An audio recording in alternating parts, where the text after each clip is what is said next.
28. Cubrimos todas las redes. ¿Querés enterarte de lo más importante en espectáculos, teatro, cine? Escuchá Conectados con la Actualidad. Con la conducción de Marcelo Teto Medina. Todos los viernes de 14 a 15. Estamos conectados por Radio Sónica, la radio más escuchada de Internet. Procesamos la información y la complementamos con la mejor música. Estás en Radio Sónica, la radio más escuchada de Internet. Estás escuchando Café con Luber, con la conducción de María José Lubertino. Toda la actualidad con una mirada diversa y feminista. Café con Luber, por Radio Sónica.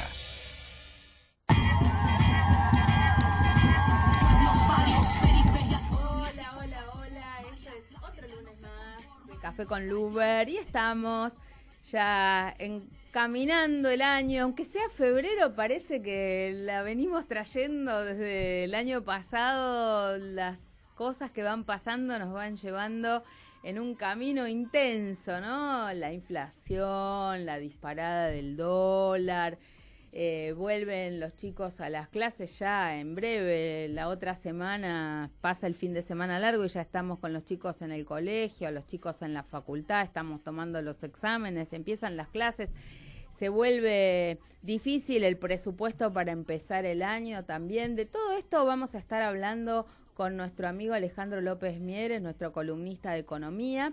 Y por supuesto también estamos finalizando febrero. Ha sido un enero y un febrero muy activo de asambleas feministas todos los viernes. Tenemos nuestra última asamblea feminista este viernes antes del paro feminista del 8M, del 8 de marzo. Como ustedes saben, este va a ser el cuarto paro nacional del movimiento de mujeres, del movimiento feminista.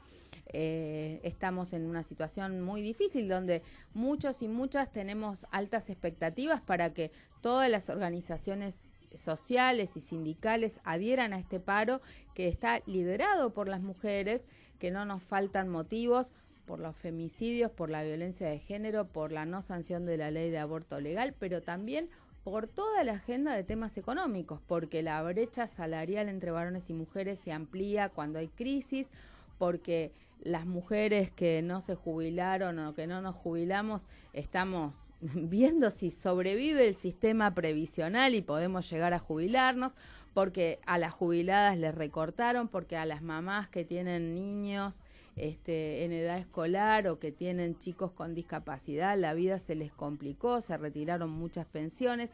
Así que por todo esto y mucho más vamos a estar marchando el movimiento de mujeres, el movimiento feminista, pero también junto a todas las diversidades, donde hay un fuerte planteo de todos los grupos trans que también padecen violencia de género y también están peleando por el cupo trans.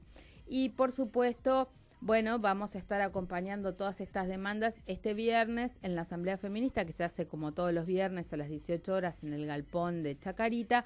Y el 8 de marzo vamos a estar en todas las calles del país, en todos los lugares de trabajo, haciendo paro. Y por supuesto va a haber por primera vez una marcha que va a ir de Congreso a Plaza de Mayo. También el paro feminista se hace a nivel internacional por segundo año consecutivo. Así que bueno, estamos muy contentas de todos los contactos de más de 50 países, de más de 1000 ciudades que van a estar haciendo este paro a nivel global. El día previo, el 7 de marzo, vamos a estar en el Senado de la Nación, como lo hicimos el año pasado, en nuestro plenario federal de la Red de Mujeres Defensoras del Ambiente y el Buen Vivir. Desde las 15 horas vienen todas las compañeras de Jujuy a Tierra del Fuego, todas las ecofeministas del país nos damos cita allí y a las 17 horas vamos a estar haciendo un panel muy interesante con Miriam Gorban hablando de seguridad alimentaria, con María Estela Svampa, que ha sacado un artículo formidable en contra del extractivismo, pero fundamentalmente planteando en un año electoral la necesidad de replantear el modelo energético. Y también nos va a acompañar Rita Segato, que en este momento está muy codiciada por todos los ámbitos. Es una jujeña que vive también en Brasil, una intelectual feminista muy interesante sus reflexiones en un momento en el que vamos a pensar cuál es la agenda política del ecofeminismo en Argentina y en América Latina. Y por supuesto vamos a entregar los premios Berta Cáceres. En primer lugar, el premio Juana Zurduy de este año se lo vamos a dar a Marta Maffei, compañera sindicalista histórica de la Carpa Blanca, de la CTA, maestra, pero que ha tenido un rol muy destacado en la sanción de la ley de glaciares.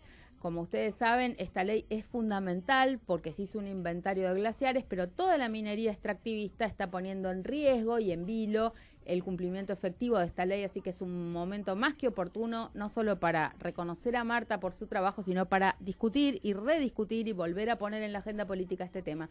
Y después tenemos 15 premiadas a lo largo y ancho del país, entre otras, Elena Roger, la actriz, que con su pareja y su fundación NAT han hecho viviendas con materiales descartables en Ushuaia. María Valeria Berros, abogada ambientalista de Santa Fe. María Angélica Kiss del Chaco, la propia Rita Segato, las compañeras de la Fundación Ciudaca en la ciudad de Buenos Aires, Mora Arauz y Pini, que son quienes lideran esta fundación protegiendo el ambiente, el patrimonio, bueno, la Red Puna de Jujuy, mujeres a lo largo y ancho del país que, bueno, les vamos a ir comentando sus nombres y sus currículums a lo largo de estos días, pero va a ser un evento muy importante. Nos está acompañando la senadora Magdalena Odarda, que, bueno, siempre nos ayuda con todo su equipo. Le tenemos que agradecer también a la diputada Alejandra Martínez, que nos ha facilitado pasajes. Y bueno, allí vamos a estar, las mujeres sororas, sin diferencias o con todas las diversidades y en unidad, pero también con una agenda muy clara para decirle no al extractivismo, sí al ecofeminismo. Bueno, bienvenidos, esto es Café con Luber. Ya un poquito de música, una cortinita y volvemos con Alejandro López Mieres. WhatsApp Sónica 1122 62 77 28. Desde sus estudios ubicados en Avenida Callao 194, Ciudad Autónoma de Buenos Aires, transmite Radio Sónica. Radio Sónica, la radio más escuchada de Internet, acreedora de los premios Éter 2008 y 2014 y declarada de interés cultural y social por la legislatura porteña. Creamos una re-evolución en Internet. Evolucionamos la manera de hacer radio. Esto está re bueno. Re bueno. Radio Sónica. Radio Sónica. La re-evolución de la radio en la web. Conectate a Radio Sónica y ponete en red con nosotros. Seguinos en Instagram, @Radio Sónica. Radio Sónica. Conectados las 24 horas. Conectate a Radio Sónica. Interactúa con nosotros. Seguinos en Facebook. Sónica Radio. Radio Sónica. Conectados las 24 horas. Hay una nueva forma de vivir la radio. Formar parte de ella. Eso se llama interactuar. Radio Sónica, la radio más escuchada de Internet. Somos la radio con mayor prestigio y más galardonada de la web. 2008. Premio Éter a la creatividad. 2014. Premio Éter a la mejor radio de Internet. Radio Sónica. Declarada de interés cultural y social por la legislatura porteña. Conectate a Radio Sónica. Forma parte de nuestra comunidad. Seguinos en Twitter. @Radio Sónica. Radio Sónica. Radio Sónica. Conectados las 24 horas. Procesamos la información y la complementamos con la mejor música. Estás en Radio Sónica, la radio más escuchada de Internet. Estás escuchando Café con Luber, con la conducción de María José Lubertino. Toda la actualidad con una mirada diversa y feminista. Café con Luber, por Radio Sónica.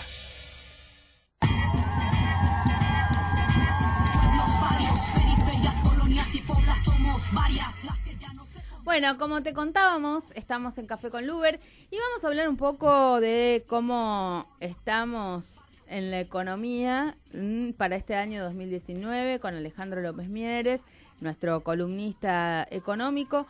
Se ve, digamos, algunos dicen que el plan del gobierno fracasó, otros dicen que precisamente porque están cumpliendo con lo que venían a hacer, pero la historia es que el plan o el no plan este desastre de la economía en el que estamos sumergidos, que cierran las pymes, que hay inflación, que el dólar se dispara, el descontrol, está produciéndose en un momento en el cual ellos tienen la necesidad de tener aire para llegar a la meta electoral.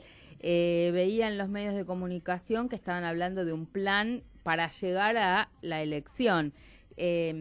¿Cómo ves eso? ¿Vos creés que estos comparches, cómo se llega? ¿Que mienten? Bueno, primero, hola, ¿qué tal? Nos encontramos en el 2019, la última vez que nos vimos fue a mediados del 2018. Del 2018, haciendo el balance de lo que fue no solamente el espantoso 2018, sino el tríptico 2016, 2017, 2018 del gobierno macrista, cuyos resultados obviamente son espantosos, cosa que podríamos desarrollar.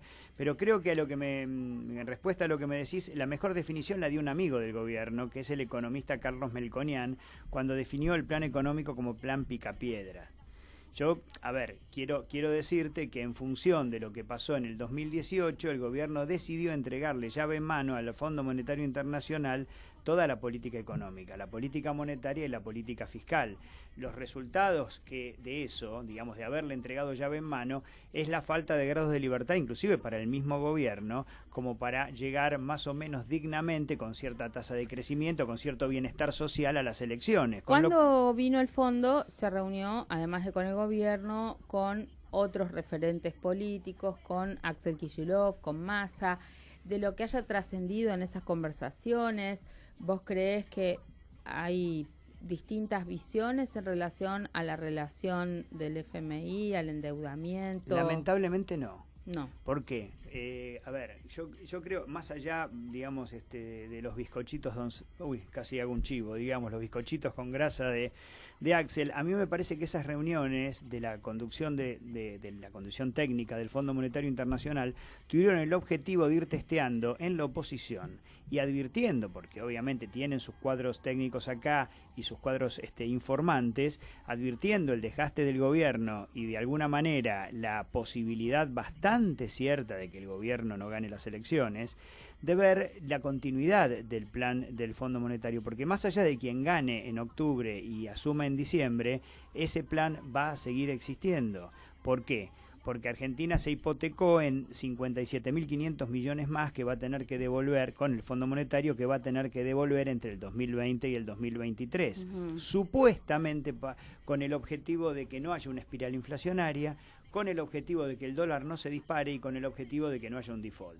Salvo el tercer objetivo, los dos primeros evidentemente están por lo menos en discusión de que no pudieran llegar a ocurrir.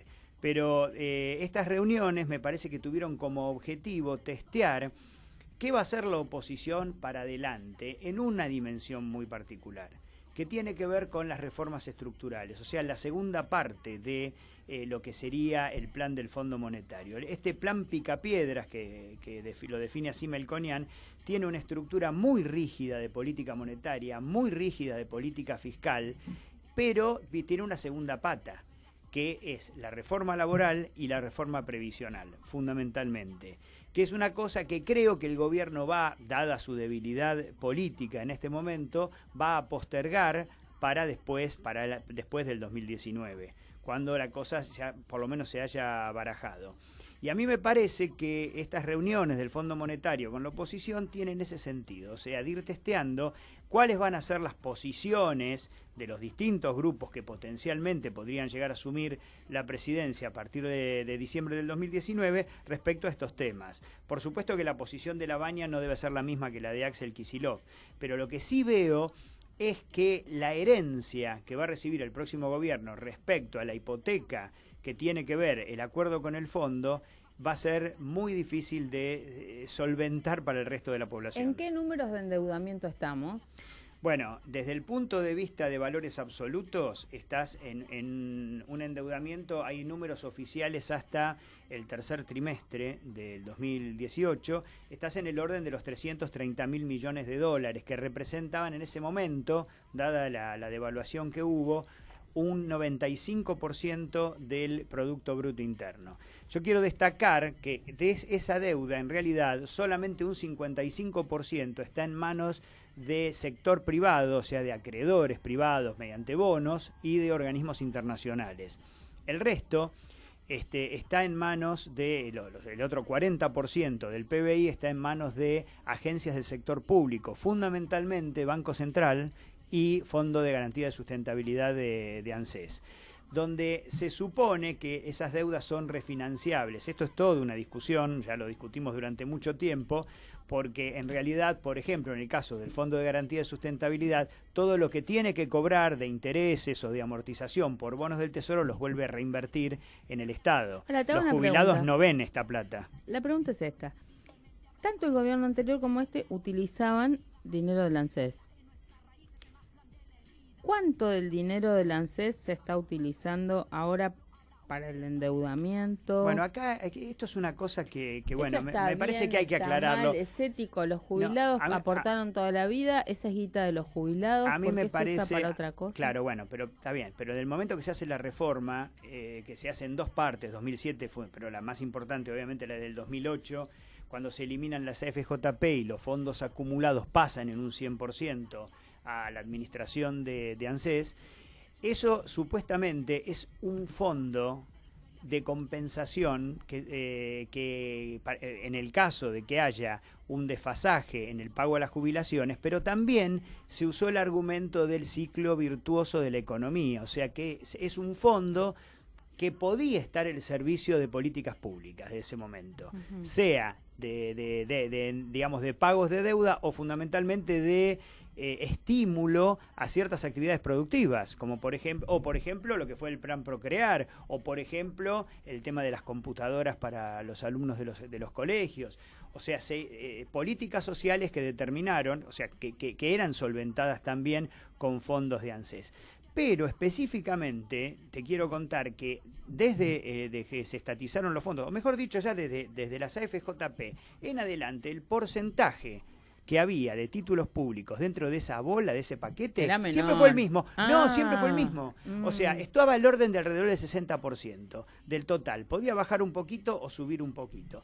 Pero todos los años, sistemáticamente, el gobierno anterior y este gobierno, presupuestariamente, declaraba que iba a reinvertir los cupones de renta y amortización de lo que iba cobrando. Con lo cual, cuando nosotros nos enteramos que por ejemplo, que el Tesoro le colocó una letra al Fondo de Garantía de Sustentabilidad por 100.000 millones de pesos y nos rasgamos las vestiduras, les quiero aclarar a todos que eso ya figuraba en el presupuesto. O sea que el presupuesto nacional, digamos que se conoció el año pasado, ya decía, y además sistemáticamente fue así desde el gobierno anterior, o sea, no es que es una novedad. Ahora, si esto corresponde o no corresponde, bueno, es obvio que en un contexto en el cual vos tenés jubilaciones que sufrieron lo que sufrieron fundamentalmente el último año, obviamente que no es ético. Vos deberías haber usado el Fondo de Garantía de Sustentabilidad para sustentar precisamente las falencias del sistema previsional. Porque también eso sería inyectar dinero al consumo, bueno, mejorando pero no es la intención. Los ingresos de los jubilados y las jubiladas. Pero no es la intención. O sea, la recesión autoinducida en el 2018 fue una decisión política del gobierno, fundamentalmente para atacar las falencias del sector externo. O sea, menor consumo se lee como menores importaciones. Y eso iba a permitir mayores dólares disponibles, por ejemplo, para pagar deuda. O, por ejemplo, para... Pero no pasó eso. Mirá, no pasó porque las exportaciones están estancadas, pero... De alguna manera, sí, porque las importaciones cayeron y cayeron de manera importante. De tener un déficit de balanza comercial hasta el año pasado, ahora los últimos meses empieza a revertirse esta tendencia y empieza a haber superávit de la balanza comercial. No porque las exportaciones vía la devaluación hayan crecido y estemos en una especie como de fiesta respecto a las exportaciones de la Argentina, no, sino porque cayeron las importaciones producto de esta recesión autoinducida. Pero ¿cuáles son las importaciones que caen? ¿Caen importaciones agroindustriales? No, fundamentalmente no, de consumo por supuesto. Vos tenés una caída de consumo monumental, de consumo, pero también de lo que se denominan bienes intermedios de uso difundido, que no son ni más ni menos que insumos para la industria. O sea, ha caído sistemáticamente esto. No te olvides que, a ver,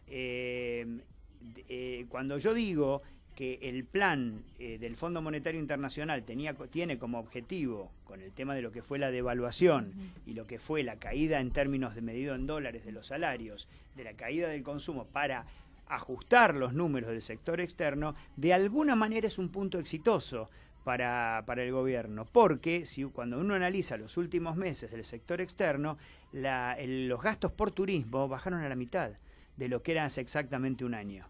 O sea que la devaluación tuvo un impacto, la devaluación y la recesión, cómo secaron la plaza de dinero. Te pongo un ejemplo realmente duro. Vos sabés que los economistas neoliberales que pululan por televisión y baten el parche sistemáticamente con que las causas de la inflación, en general te suelen decir que las causas de la inflación son dos: la emisión monetaria y el déficit fiscal. Ahora, deberían poder explicar por qué en un contexto de recesivo como el que estamos viviendo en este momento nosotros, donde durante el año 2018 la cantidad de moneda en billetes y monedas en manos del público no creció, o sea que con un 50% de inflación o un 40 y pico por ciento de inflación durante el 2018, la base monetaria en poder del público no creció. Eso significa que toda la plata que está en la calle en manos de la gente tiene un 33% menos de poder de compra. Fíjate vos, desde el punto de vista monetario se les rompieron los libros, se les quemaron los libros, porque vos no podés explicar la inflación por la emisión monetaria. Déficit fiscal, hiciste un ajuste... no está habiendo emisión monetaria, y sin embargo hay inflación. Y sin embargo hay una inflación muy grande. Segundo, déficit fiscal, hiciste un ajuste terrible en el 2018 de 100.000 millones de pesos, afectando a subsidios, afectando a salarios, y ahora de vuelta, etcétera, prometiendo un déficit cero en el año 2019 de 4 veces lo que fue el esfuerzo del 2018. Entonces, que alguien me explique cómo, si vos fijaste la moneda, destruyéndola en términos reales, y vos vas al déficit cero haciendo un ajuste salvaje, ¿por qué se proyecta una inflación del 35% para el año 2019? ¿Será que leyeron otros libros estos señores? La explicación la tenés con que nosotros en Argentina tenemos una clara inflación de costos. O sea, la indexación de los precios de la economía, no precisamente de los salarios, sino de los precios relativos, fundamentalmente las tarifas, los combustibles, y el principal, digamos, que es el tipo de cambio, es el que a vos te determina este salto inflacionario. Bueno, algo que quiero enganchar con esto, también otra información, es que tenemos una audiencia pública del gas. Mañana vamos a estar participando en la audiencia pública del gas. Recordemos que mañana hay 2 audiencias públicas. Habían convocado una gran audiencia pública nacional, básicamente el defensor del pueblo de la provincia, muchos intendentes. Esto se hace en el Teatro Astros desde las 11 de la mañana hasta las 6 de la tarde. Es como una audiencia pública de la sociedad civil, popular. Cuando se enteraron de que se hacía esta audiencia pública, el gobierno nacional, que viene por el tarifazo de gas de vuelta en abril, armó una audiencia pública en el mismo día y hora. Esa audiencia pública para las ONGs que nos anotamos y los ciudadanos que se anotaron se va a hacer en el Centro del Diseño Metropolitano, que es allá en Barracas, casi en el límite, digamos, de la ciudad. Y, por supuesto, vienen con una metodología de reajuste que espanta y asusta. A mí me interesa plantear, y eso va a ser parte del planteo de mañana, que es un poco lo que yo vengo diciendo desde hace tiempo, que además de mirar que las tarifas son injustas porque no van de la mano de los aumentos salariales y que tendría que haber una mesa de negociación de tarifas donde estemos los usuarios y consumidores, los sectores del trabajo, para poder ir discutiendo montos y actualizaciones que tengan que ver con el bolsillo y no con las empresas y sus ganancias, porque en definitiva seguimos sin poder abrir los costos de las empresas y sin ver qué ganancias se están teniendo. Además de eso, nosotros queremos plantear y vamos a plantear nuevamente que en un año electoral es importante discutir el sistema energético y la generación de energía. El gobierno desde hace bastantes años, con el financiamiento del PNUD y muchas ONGs están participando, está haciendo un juego de escenarios energéticos al 2040, que incluso está sentado en la mesa y en los papeles, en los créditos, la propia Secretaría de Energía. En esos escenarios energéticos que se vienen desarrollando están los empresarios que plantean su escenario, ámbitos académicos, pero está el CONICET, el ITBA, la UBA, la Fundación Ambiente y Recursos Naturales, los Verdes, o sea, hay muchos diversos escenarios.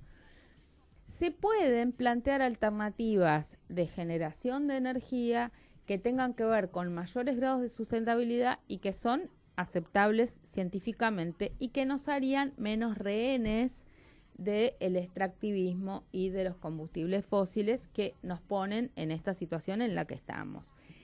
Esto la verdad que es ridículo porque se hace reiteradamente, hay propuestas alternativas y el gobierno no toma esos resultados. Van, hablan todos. Entonces, es tiempo de que alguien empiece a mover el amperímetro de los cambios que hacen falta en cuanto a qué tipo de energías estamos utilizando y que esto no sea un tema por legalería o por el negocio de algunos, porque cuando se lanza la idea de los prosumidores, es decir, que cada uno en su casa pueda generar energía y volcarla a la red, sale la ley, pero después no se aplica ni se reglamenta, o sale las plantas de energía solar vinculadas a alguna empresa vinculada al gobierno, como un negocio de algunos, y no se toma esto con la seriedad que necesita. En todos los países, en Europa especialmente, está habiendo un cambio de la matriz energética. Nunca se puede dejar de tener algo de combustibles fósiles porque lo que hacen es tener como una canasta de energías y sobre todo lo que nosotros estamos gastando muchísimo es en el traslado de la energía. Nosotros tenemos un país muy grande y no está habiendo soluciones energéticas a escala regional optimizando las fuentes de energía que cada región puede tener que se combinen entre sí. Entonces, un poco estamos tratando de dar este debate. Se siguen pensando en términos de la energía como si estuviéramos en tiempos de Mosconi, en mega obras, entonces hablamos de los chinos para hacer las mega represas, haciendo daño al ambiente, y además después eso va a tener esa energía que se está pensando generar en Santa Cruz para trasladarla hasta el norte del país, cuando en realidad habría que pensar en escalas regionales y en el multitarget energético.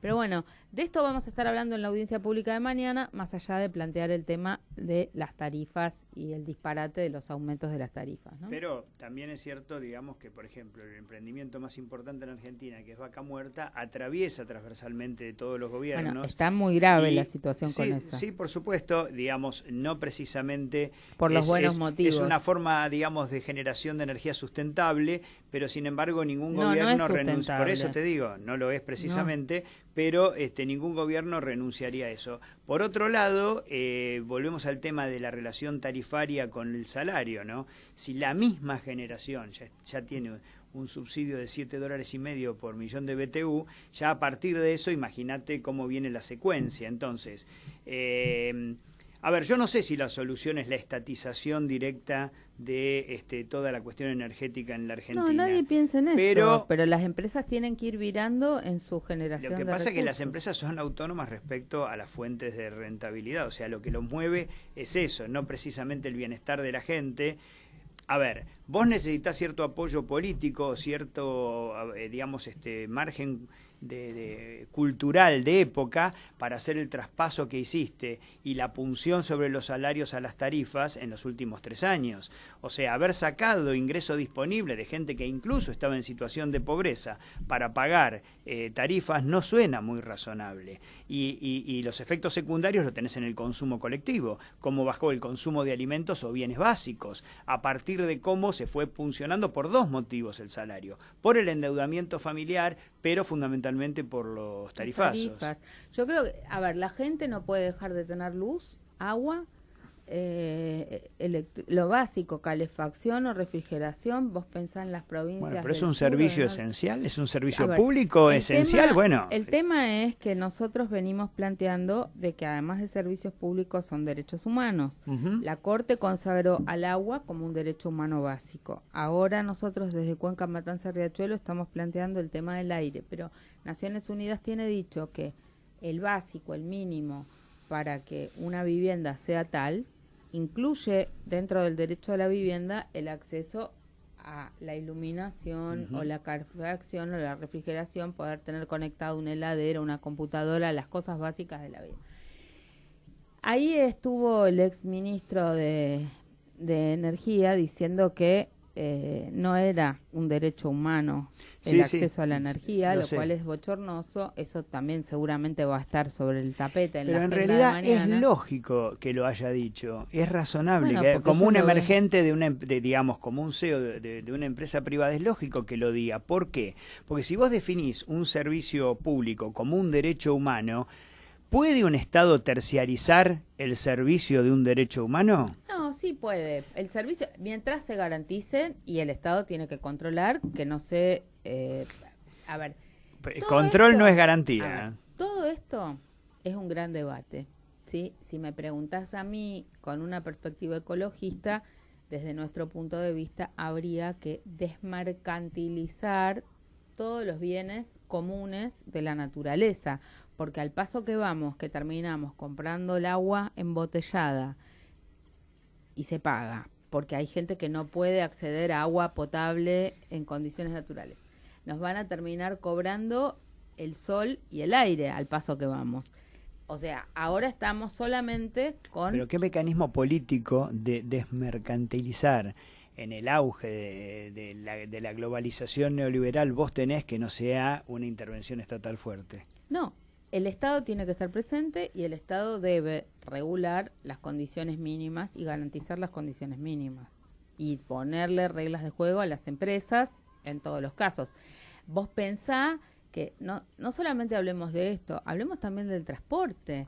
Vos pensá que mirá el desastre que están haciendo en la ciudad de Buenos Aires, que el subte, que no funcionan las escaleras, que cobran lo que se... bueno, vamos a otro tarifazo del subte, ahora hay una audiencia el 13 de marzo, un disparate, y eso tiene que ver también con que hay un concepto privatista ineficaz, porque fíjate que los que van a estar compitiendo para venir a gerenciar el metro de la ciudad son empresas estatales en países extranjeros. Entonces, ¿cómo puede ser? ¿Puede funcionar bien el subte de París o de Londres o los subtes que son públicos en su lugar y vienen aquí a gerenciarlo y nosotros no lo podríamos hacer? O sea, la verdad que es un doble discurso por parte de quienes vuelven a poner en concesión un servicio que se podría prestar desde la propia ciudad, ¿no? Bueno, en realidad me estás dando la razón a lo que decía antes, pero ¿sabes? Quiero volver a la primer pregunta que vos me hiciste. Tengo más preguntas, porque es un año electoral. A eso voy. Apareció Martín Lustó subido al avión presidencial yendo a la India con Macri, pero lo querían convencer de que fuera de candidato a senador y parece que los radicales y él quieren dar batalla electoral. Lustó, economista, ¿no? Hay muchos economistas dando vuelta. Parte del peronismo quiere que Labaña sea el candidato de la unidad y después Axel Kicillof, que aparece como un candidato fuerte en el distrito más importante del país, que es la provincia de Buenos Aires. O sea que tenés muchos economistas candidatos o precandidatos dando vuelta. ¿Cómo imaginás? O sea, en esta campaña se va a discutir de la economía, porque como diría el economía estúpido, me parece... Salvo el gobierno, el lo gobierno demás, quiere hablar, el gobierno quiere hablar de Salvo los el gobierno. motochorros, del asesinato de Natacha Jai, de no sé, de los partidos de fútbol de no sé dónde. Por supuesto, el gobierno quiere hablar, no sé, del narcotráfico. Hay cosas que me parecen muy importantes, por supuesto la seguridad es importante, por supuesto, te imaginas que para nosotros la agenda del feminismo, todo es importante, pero no podemos no hablar de la economía en esta elección. Entonces, ¿cómo imaginás un debate entre Lustó y Macri en términos de la economía? ¿Qué ventajas tiene para quienes piensan distinto apoyar a Lustó en ese debate? Un debate ya no, a ver. ¿Vos crees que va a haber debate o no va a haber debate? No, por lo menos sí, puede ser que haya, pero no en los términos que nosotros imaginamos que pueden llegar a definir algo. O sea, el gobierno está jugado desde el momento en que, como yo te dije, le entregó llave en mano la política económica al Fondo Monetario Internacional. Si uno analiza los 3 años macristas, 2016, 2017, 2018, en términos agregados, vos tenés una caída del salario real de, depende del sector, entre el 15 y el 20% del poder de compra. Otro tanto para las jubilaciones, otro tanto para la UH.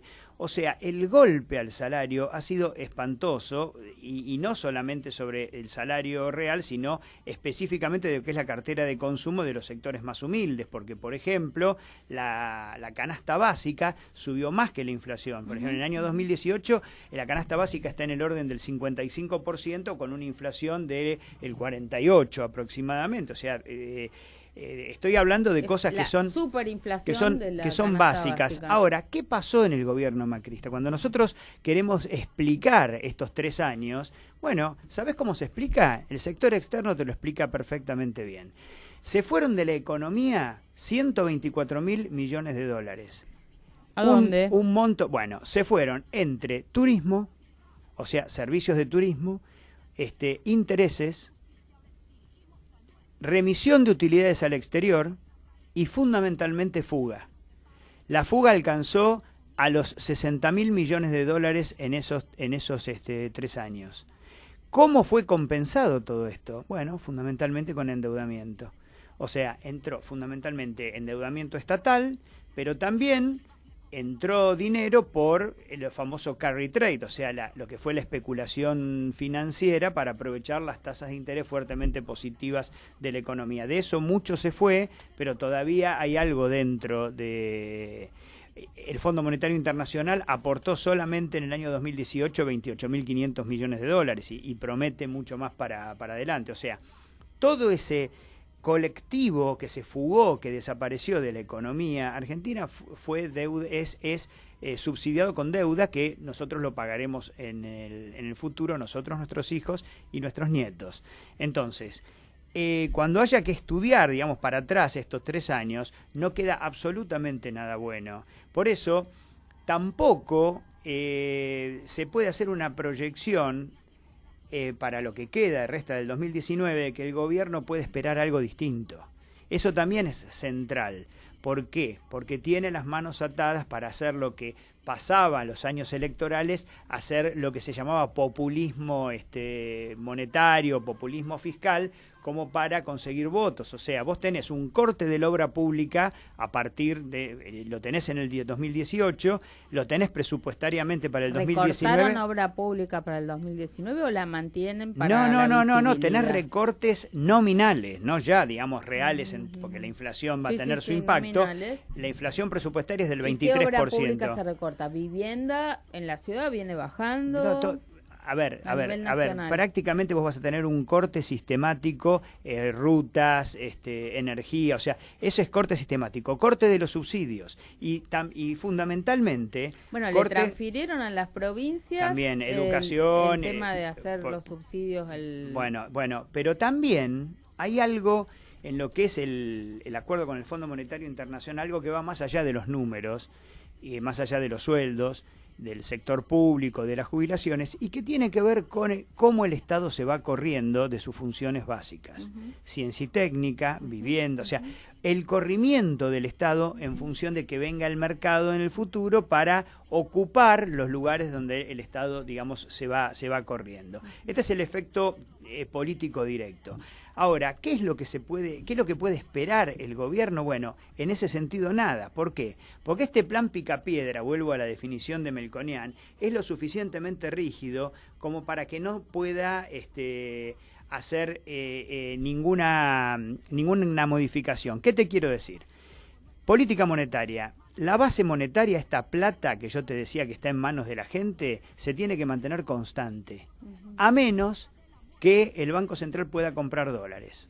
Yo no sé si has leído que hay una zona de bandas del tipo de cambio, por una banda por debajo de la cual el Banco Central está autorizado a comprar dólares y una banda superior arriba de la cual el Banco Central puede vender dólares. Hoy, ¿en cuánto están esas bandas? A fin de marzo, el valor... O sea, es la misma cosa, que antes había un dólar fijo, pero ahora es una banda. O sea, que si fluctúa ahí... Supuestamente el dólar es libre. Pero el dólar es libre, pero hay una autorización de intervención por debajo de esa banda. La banda tiene un 30% de amplitud. Está bien, pero la banda está entre cuánto y cuánto. Bueno, a fin de marzo va a estar entre 39.30 y 50.20. Ah, ponele. Estamos arriba. Esto se fue. No, estamos dentro. Hoy, en este momento, estamos dentro de la zona, hoy estamos en el límite. Se fue. A ver. El dólar estaba más barato, yo creí que esto estaba en el medio de la banda, está en el piso ahora. Nunca se fue, desde que se definieron las bandas, siempre estuvo alrededor del piso. Es más, entre enero y principios de febrero el Banco Central compró $1.000 millones. O sea, que fue la única forma... Pero esto lo que preanuncia es que el dólar se va a ir a 50. No necesariamente. ¿Cuál es el control que tiene el Banco Central? La tasa de interés. Entonces, fíjate lo que pasó estos días. Producto de una externalidad... O sea, nosotros cerramos el año 2018 con un panorama muy fulero. Arriba del el riesgo país, arriba de 800 puntos. Una situación muy compleja, pero hubo una externa... Lo del riesgo país, yo creí que solamente lo usaban con los gobiernos populistas para tratar de vapulearlos. El riesgo país lo están midiendo para todos los países del mundo. Pero es la capacidad, es la capacidad de que el mundo te preste. O sea, el riesgo país es una medida de que... te preste o que hagan inversiones. No, correlacionado. Nadie va a invertir o vienen a hacer timba. En un contexto... Una cosa es la inversión extranjera directa, que depende de ciertas condiciones de estabilidad política, de estabilidad económica. El riesgo país es a cuánto el mundo o inversores internacionales te prestan a vos si colocas bonos. Por ejemplo, tenés que rolear bonos, tenés que renovar bonos. En este momento la tasa estaría en el orden del 11% para Argentina, una tasa muy alta, absolutamente impagable. Entonces, ¿qué pasó? En enero hubo una discusión en Estados Unidos y una presión de Trump sobre la Reserva Federal para que modifique la lógica de suba de la tasa de interés y estabilice la cuestión y corte esas subas. Va a haber menos subas de tasa de interés durante el 2019 que las previstas, con lo cual hubo un flujo de dinero hacia todos los mercados emergentes. Como Argentina es más volátil, es de las más frágiles, pero por otro lado, cuando viene el rebote, también rebota más, entró plata y hubo una disminución de ese riesgo país. Bueno, ahora entramos en un signo de pregunta donde Argentina no va a llegar a las elecciones pudiendo colocar deuda. Te quiero aclarar que el Fondo Monetario Internacional hizo el acuerdo que hizo con el objetivo de tender un puente de plata hasta que Argentina vuelva a los mercados internacionales. Eso no va a pasar durante el 2019. Durante el 2019 vamos a tener más de lo mismo. Estamos conectados al pulmotor. Exacto, el riesgo a que vos llegues a la banda superior va a depender fundamentalmente también de factores políticos. Pero, ¿qué significa un factor político? El dólar se va al carajo porque la gente no tiene confianza en poner guita en un banco, porque no se sabe qué va a pasar. Si dependiera de la plata que la gente tiene en el bolsillo o de su sueldo, el dólar no puede subir. La gente no tiene plata. Por eso no puede subir. Sin embargo, entre plazos fijos en pesos y cajas de ahorro, vos tenés 2 billones de pesos. o sea, un 50% más de lo que es la base monetaria. Si vos tuvieras un susto financiero, una corrida adicional a la que ya hemos tenido el año pasado, la gente sacaría los plazos fijos. No, yo no creo que la a su gente vez tenga... A ver, el año pasado, no sé si lo hablamos con vos o me lo preguntaste, a ver, nadie tiene miedo que haya un corralito o alguna cosa de este tipo. Pero sí hay poca confianza en poner un plazo muy largo, o no hay guita como para tenerlo tampoco. A ver, lo del corralito tiene sentido en el sentido que pasó en el 2001, porque se hizo el corralito de dólares, no de pesos. Hoy no tendría sentido un corralito de pesos, pero la gente lo sacaría para transformarlo en dólares ante una corrida. Y ante eso ya el plan no tiene defensa. ¿Por qué? Porque si a vos se te va a la franja superior del dólar a 50 pesos, implicaría un corrimiento hacia la inflación del 30% adicional, con lo cual sería insostenible ya siquiera llegar a octubre. Pero hoy la gente, vos decís que lo deja en plazo fijo porque le da más el plazo fijo que comprar dólares. No, porque el Banco Central está haciendo un fino equilibrio de tasa de interés. De hecho, cuando el dólar hace 10 días, hace una semana se disparó, ¿qué hizo el Banco Central la semana pasada? Subió 5 puntos la tasa, la llevó nuevamente al 50% la tasa de referencia. Entonces, pero eso es alguien que lo puede dejar ¿cuánto tiempo? ¿Es para los pequeños ahorristas o es para los grandes? No, eso es a ver, la tasa esta de referencia es la tasa de las LELIQ, que es la tasa que reciben los bancos. O sea, que es todo para los que tienen mucha guita. La diferencia entre la tasa nominal que se le da a un banco y que el banco le reconoce al inversor pequeño es de 10 o 12 puntos. Un plazo fijo hoy no creo que la gente le estén dando más del 38% anual. La gente prefiere gastárselo si le queda algo de guita. No, pero hay plazos fijos en la economía, hay muchos, sí, hay plazos fijos. Bueno, nos quedan unos pocos minutitos, entonces les queríamos recordar que mañana vamos a estar en la audiencia pública por el tarifazo del gas en el Centro Metropolitano del Diseño y también en el Teatro Astros, que es más cerca, más céntrico, de 11 a 18 horas debatiendo este tema. Que nos vamos a encontrar el viernes en el Galpón de Chacarita, donde vamos a estar discutiendo los últimos detalles del documento para el 8M.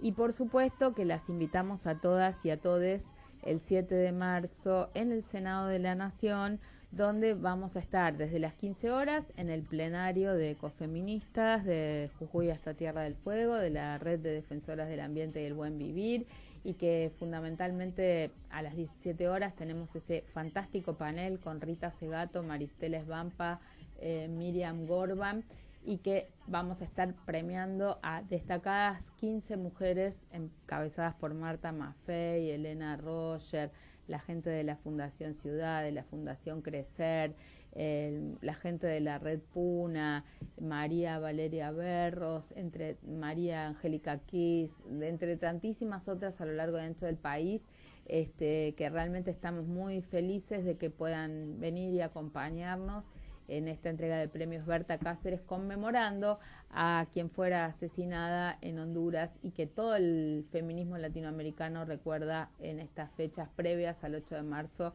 para, también hacer conciencia sobre la defensa de nuestros territorios, de nuestros recursos, de nuestra naturaleza, de los bienes comunes. Vamos a estar compartiendo en estos días también muchas de las alternativas que nos llevan hasta el 8 de marzo. Recordemos que tenemos un fin de semana largo en el medio. Yo estoy invitada a Nueva York a una reunión que es del Comité de Estatus de la Mujer. Ahí vamos a estar discutiendo específicamente todos los sistemas de protección. Esto incluye sistema previsional, sistemas de protección desde una perspectiva de género y también la relación entre empoderamiento de las mujeres y sustentabilidad, que es un poco el tema nuestro de las ecofeministas. Para cerrar, Alejandro, entonces, año electoral, perspectivas de lo que se viene y de lo que podemos construir como alternativa. Bueno, el otro día me lo preguntaron, quizás la alternativa está en la calle. Quiero decir, en diciembre del 2017, el gobierno actual, el primer golpe que tuvo fue la resistencia que hubo a la reforma previsional. ¿Te acordás? O sea, una gran represión en Plaza Congreso y fue el primer golpe duro que tuvo el gobierno. Al año siguiente y prácticamente te diría contemporáneo. Vos decís golpe, digamos, el tema es que ahora tenemos elecciones, tenemos que lograr que de acá a las elecciones haya un cambio de rumbo o que haya una alternativa que represente un cambio de rumbo, porque la gente quiere trabajar, quiere estudiar, eso es lo quiere deseable, vivir mejor, no quiere vivir en la calle, o sea, la gente no quiere vivir de paro, movilización. Bueno, pero la oportunidad es ahora, ¿qué hacemos? Bueno, pero hace un rato también estábamos diciendo que las reuniones que estaba teniendo el Fondo Monetario Internacional con la oposición tenían el objetivo de garantizar para el Fondo Monetario Internacional la continuidad del acuerdo. Entonces, la pregunta, yo te podría darte vuelta a la pregunta, es el respeto al acuerdo con el Fondo Monetario Internacional, ¿te puede asegurar gobernabilidad? ¿Te puede asegurar un cambio en el estatus político y económico del país? Bueno, yo personalmente tengo mis dudas. Me parece que hasta no romper con ese esquema va a ser muy difícil poder salir. Por eso creo en la resistencia de la gente, porque te pongo un ejemplo. Por eso remití a lo que pasó en diciembre del 2017. Parece que la gente tenía razón en haber resistido eso, porque vos tenés la dinámica entre el aumento de las jubilaciones, la movilidad jubilatoria y la inflación, determinó que en el año 2018 se perdieran 18 puntos. O sea, todo lo que estaba por encima de la movilidad jubilatoria desde el 2008 respecto a la inflación se perdió en un año. Entonces, gracias a esa estratagema, digamos, del gobierno respecto a modificar la base, de pasarla a 3 meses y modificar la fórmula de actualización. Y estas cosas vos las vas a ir viendo con los salarios. Ahora empieza toda la discusión de las paritarias, ¿no? La inflación presupuestaria es 23%. No hay consultora que hoy te diga que la inflación 2019 va a ser menos del 30%, y ya hay quien audazmente o no tan audazmente, pronostica entre un 35 y un 40%. En el mejor de los casos, los sectores económicos van a dar a los gremios lo mismo que la inflación 2019, con lo cual la pérdida del poder adquisitivo de 2018 se la comen.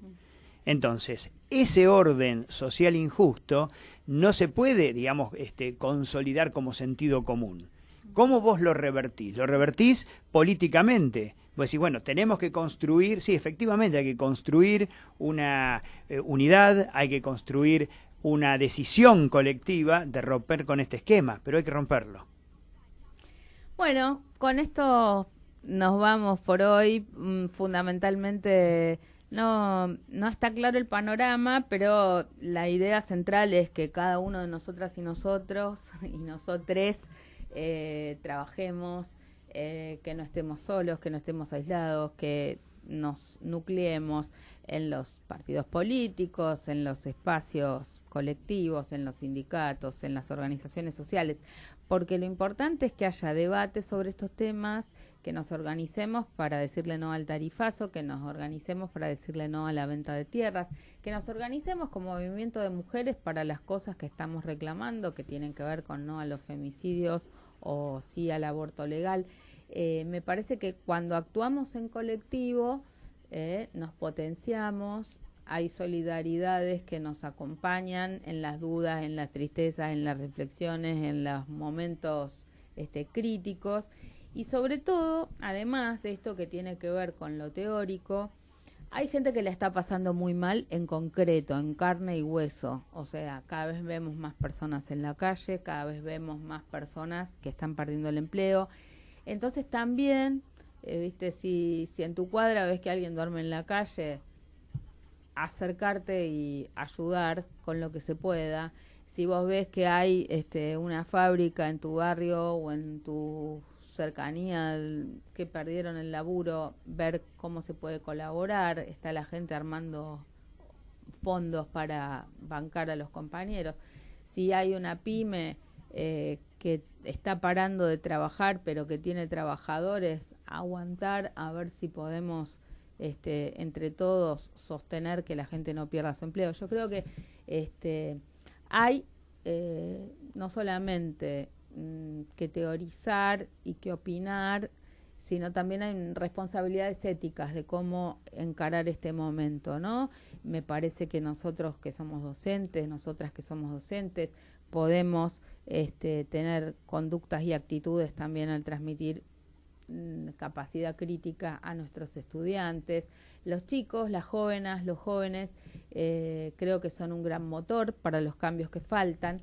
Me parece que la revolución de las hijas, nosotros lo decíamos esto con el tema del aborto legal, es una generación que hizo un clic en su cabeza, hay cambios que no quiere que se da cuenta que la política no la está representando, que no está funcionando bien, que hay senadores que no votan lo que el pueblo dice a pesar de los reclamos, que hay que separar iglesia y Estado. O sea, de la misma manera que en ese tema tan sensible hay una generación que ya comprende y ve las cosas de otra manera, yo creo que también tenemos que lograr hacer un aporte y una contribución para que las nuevas generaciones que están votando desde los 16 años, que también asuman esta responsabilidad y vean que se puede hacer distinto, que no naturalicemos la corrupción. Ese también es otro tema que nos preocupa, porque a veces también está esto de decir, bueno, estos roban pero hacen, aquellos no sé qué. Bueno, eso no puede ser naturalizado, y me parece que también hay una responsabilidad importante de quienes estamos en los medios de comunicación, sobre todo de quienes tienen grandes responsabilidades en los medios de comunicación, en cómo llevar y conducir un debate que sea conducente. Así que, bueno, gracias, Ale, por habernos acompañado en las reflexiones de hoy. No, por favor. Gracias a todos ustedes, gracias en la operación técnica radiosónica, amigos, compañeros. Nos estamos viendo y que tengan una muy buena semana y, bueno, un buen fin de semana largo. Chau. Hasta la semana que viene. Nos vemos. Existir en la memoria, en cada capital de Latinoamérica, con cada transnacional que quiere nuestra tierra. Somos del sur global, que ya no espera que vengan con su justicia, ahora exigimos la nuestra. Entre el asfalto resisten nuestras raíces y a pesar de las